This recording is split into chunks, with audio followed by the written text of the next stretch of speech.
Hello, listeners. My name is Terry Stroud. I'm with the Salisbury Homeowners Association, and I'm here with Midlothian Supervisor Mark Miller and the Chesterfield County Police team, of which we have a number of very knowledgeable people in here. And I'd just like to say from the Homeowners Association how appreciative we are that everybody's taken their time to come out today and share some information on this important topic to the neighborhood.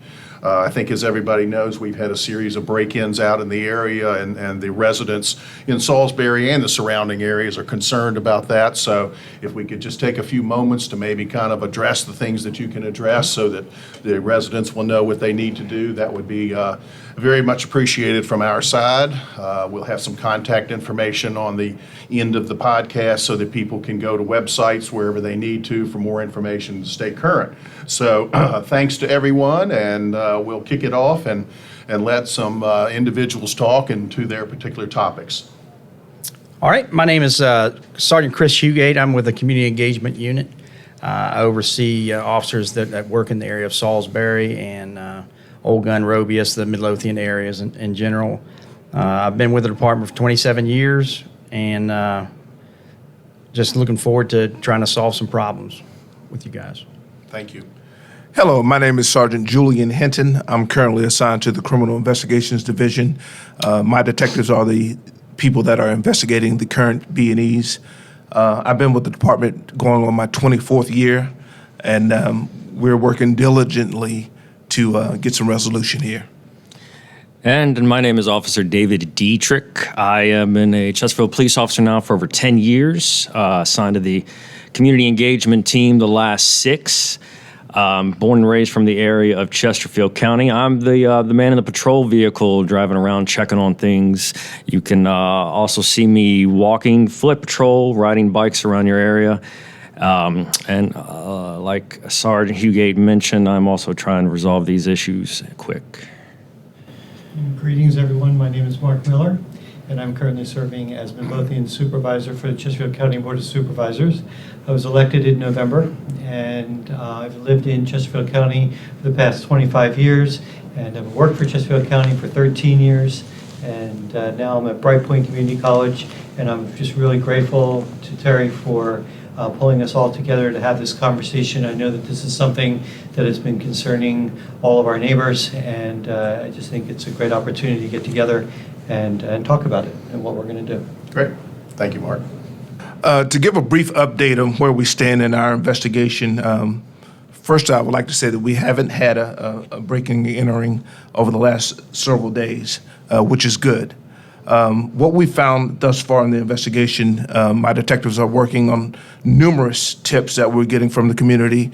Our partners in law enforcement have helped us out quite a bit.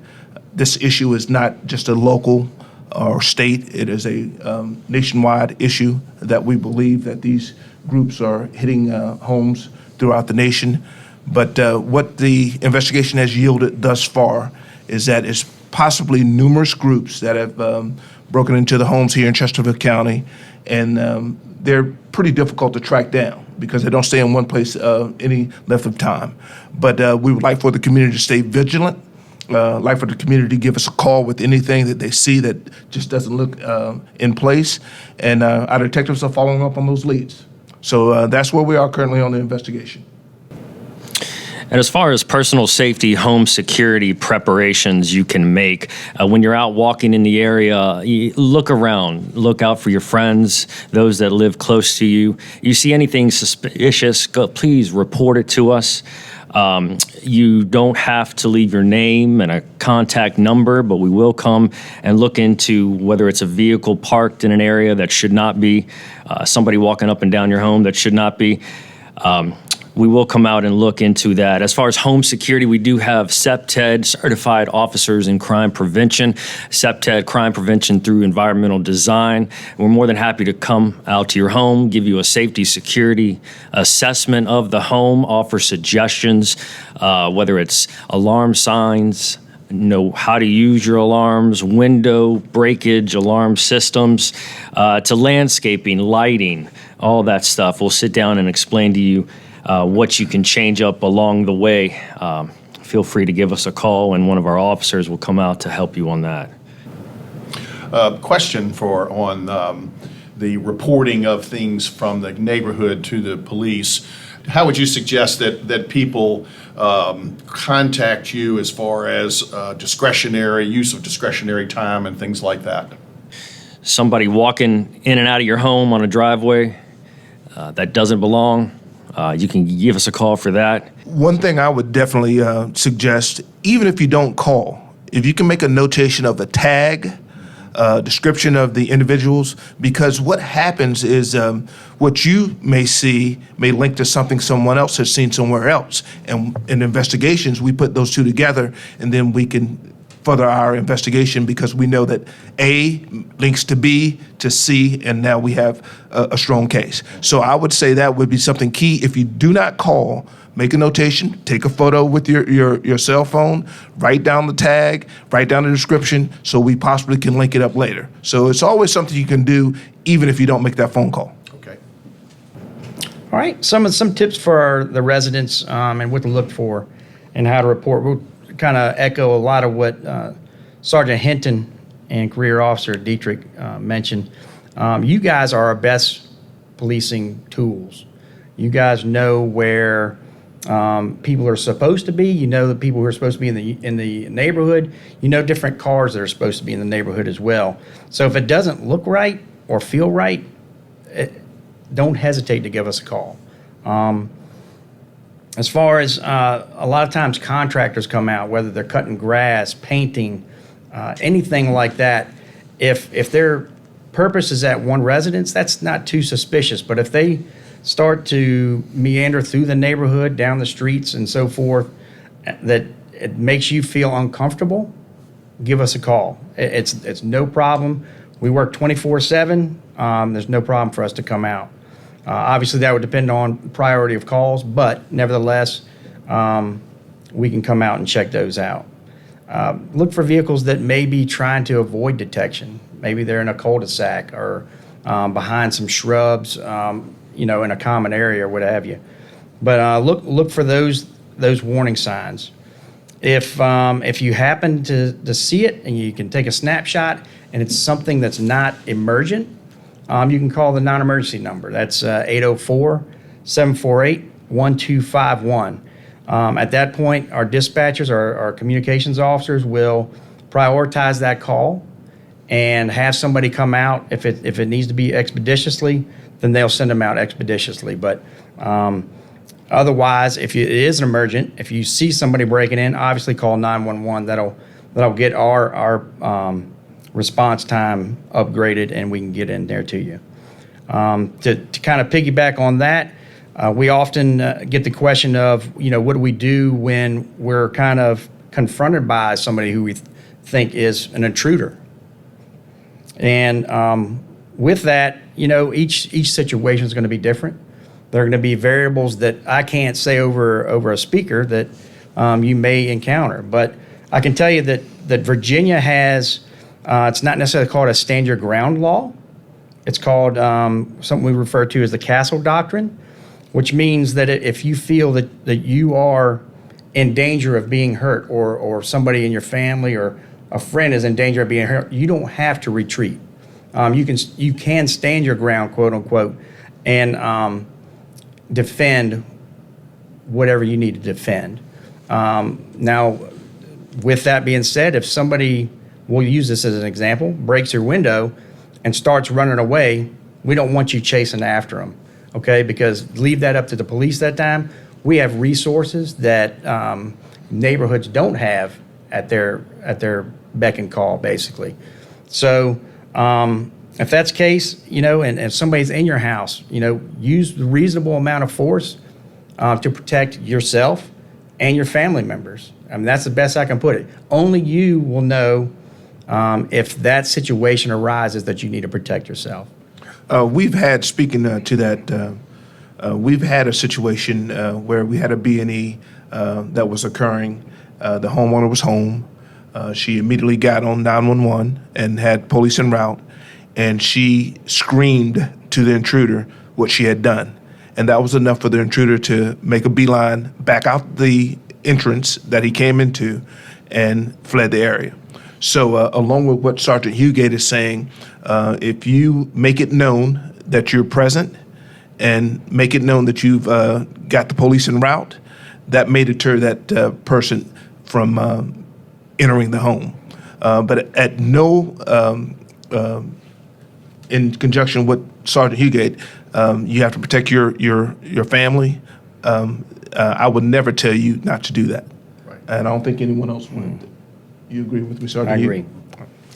And I appreciate your comments on that. I mean, I would probably say to the residents from the common sense side, rolling up to a moment like that, I mean, lock your house even when you're there, have your cars locked, any kind of motion controls or anything like that for cameras and things like that, that's helpful, and those are take common sense things before you would get to an unfortunate moment like that would be helpful, I think, for the residents. Yes, absolutely. And also, the residents need to understand the enormity of resources we have here in Chesterfield County to respond to something like that.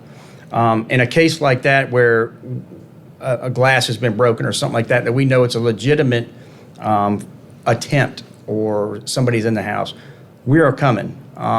We'll have our patrol canines. Sometimes we'll have our unmanned aerial vehicles, which are quote unquote drones. We have a plane, a Metro Aviation unit that can be overhead. So when those resources get deployed, it's going to create a whole stir of folks. So if residents might hear something up the road, we're going to send somebody that way, okay? We may be going one way, but if we hear a dog barking on the far end, we're going to send somebody there because it's out of the ordinary. So just be prepared if that is the case, the number of resources that we're willing to put forth to make sure that your community is safe. We very much appreciate that support. And also, Chris, we have covert units that are not clearly marked as police that are out and about on a regular basis. So you would have an abundance of resources that Sergeant Hugate is saying that would respond. And we are all required, even when we're in what we call general use, high priority calls are required by us to respond. So that may be a response, and sitting up the street where the dog is barking and laying eyes on that area may be some of the things that we would do in those type of situations. All right, I wanted to introduce one thing extra that we've kind of technologically advanced in is a program that we're calling the Chesterfield Community Connect. And I'm not going to get too much into the weeds as to what it's about, but I will tell you that it's a program that is going to be great for community safety for certain.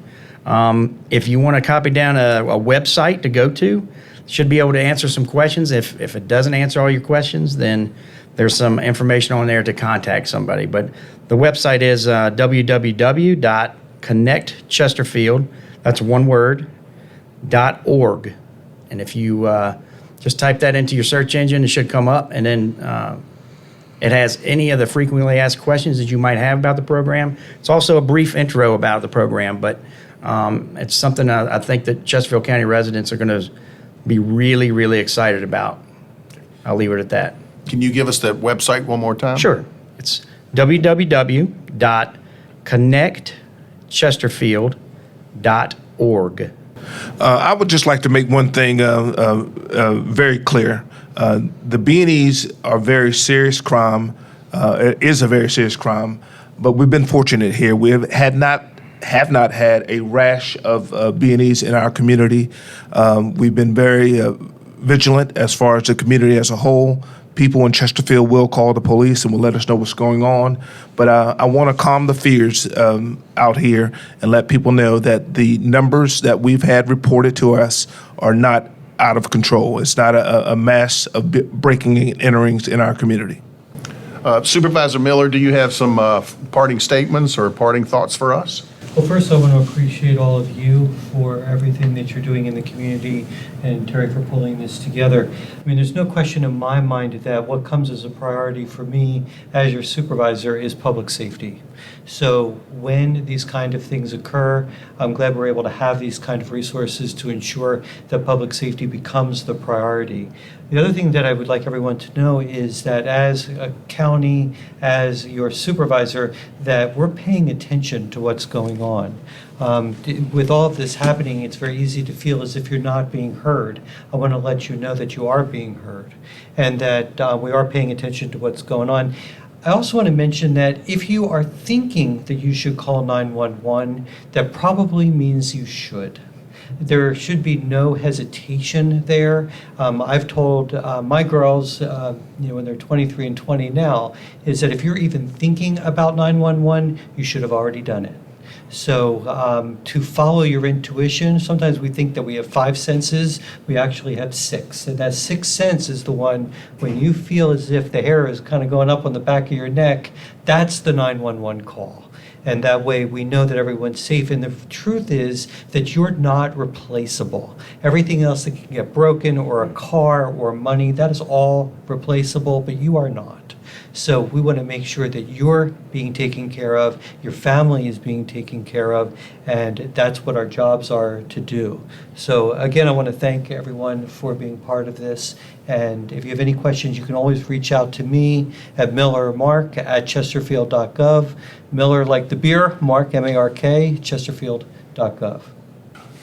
Well, from the Salisbury Homeowners Association, I'd like to thank everybody as well. This has been very informative, and I think the residents will learn a little bit from this and maybe feel a little better about that. And I certainly do appreciate everybody coming here today and working with us and sharing information. For the Salisbury Homeowners Association, our website is salisburyhoa.org. Our email is shoa_midlow@ymail.com, 804-897-7462. David, would you like to wrap up? Yeah, so as Community Engagement Officer for the Salisbury Midlothian area, if you guys have any questions or need me to come by for a home security assessment through our SEPTED program, I'm more than happy to do it. Please feel free to wave hello when you see us out in the streets or walking around, or we may even be on our bikes. My contact number, should you need me, is 804-512-2301. An email address, if you care to reach me that way, is dietrichd@chesterfield.gov. That's DIETRICHD @chesterfield.gov. Thank you. Thank you, everyone, for being here today.